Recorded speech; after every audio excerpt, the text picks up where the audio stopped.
Okay guys, in this video we're going to be looking at how to find the y-intercept, just like we did with finding slope, and it's all going to depend on what we're given.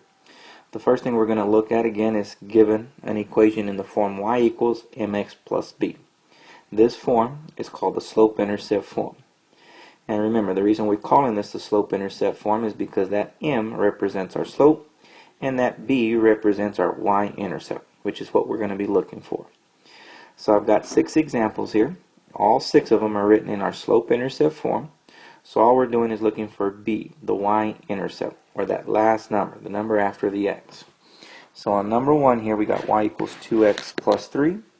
And since we're looking for the y-intercept, this right here is our y-intercept. Therefore b is equal to 3. That's our y-intercept.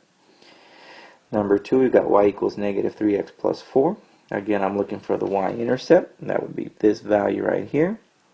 The y-intercept is 4. And I'm using the letter B to represent y-intercept.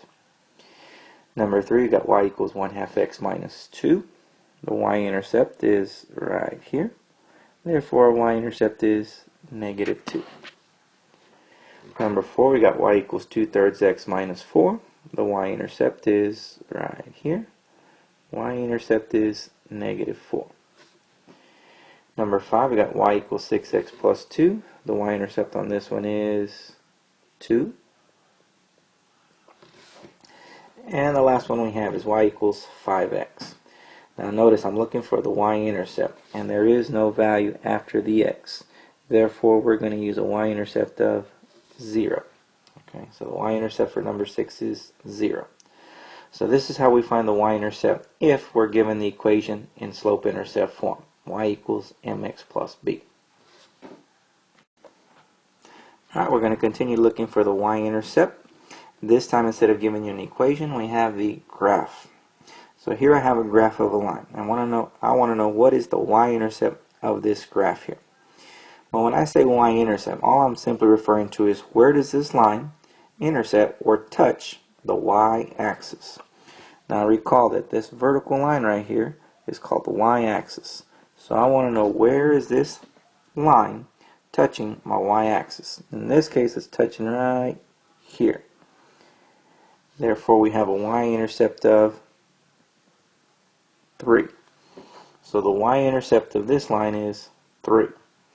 Now keep in mind, I could also write this as an ordered pair. That ordered pair would be the ordered pair 0, 3.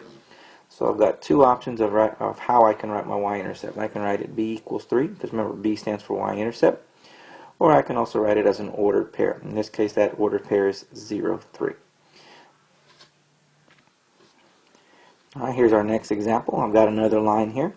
And what I'm looking for is my y-intercept. Where is this line touching our y-axis? This time it's touching right here.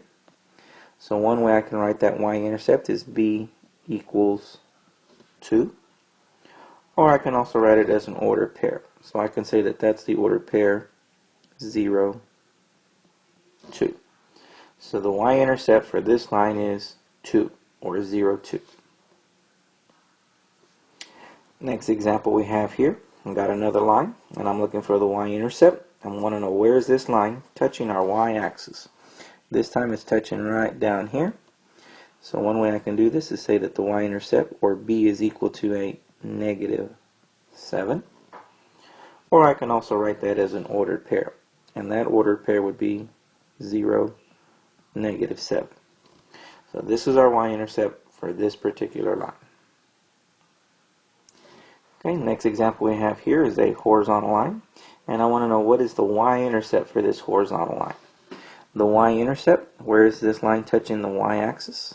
Well, that would be right here. So one way I can do it is I can say b is equal to a 6. That's the y-intercept. Or I can also write that as an ordered pair. And that ordered pair would be 0, 6. So the y-intercept for this line is 6, or 0, 6. Alright, last example we have here is a vertical line. And what I'm looking for is where does this line touch the y-axis? What is its y-intercept? Well, if you look closely here, this line doesn't touch the y-axis. Therefore, there is no y y-intercept. There is no y-intercept in this particular case. Okay. Now it does have an x-intercept, and if I was asked to find the x-intercept, now that I could find. This line touches the x-axis right here. Now of course I wouldn't put b equals because b represents the y-intercept. Alright, so this would be the x-intercept. Now I could write that as an ordered pair, and that ordered pair would be 4, 0. So y-intercept represents where the line touches the y-axis. X-intercept simply represents where the line touches the x-axis, which in this case happens to be at the ordered pair 4, 0. Just remember we use the letter B for y-intercept.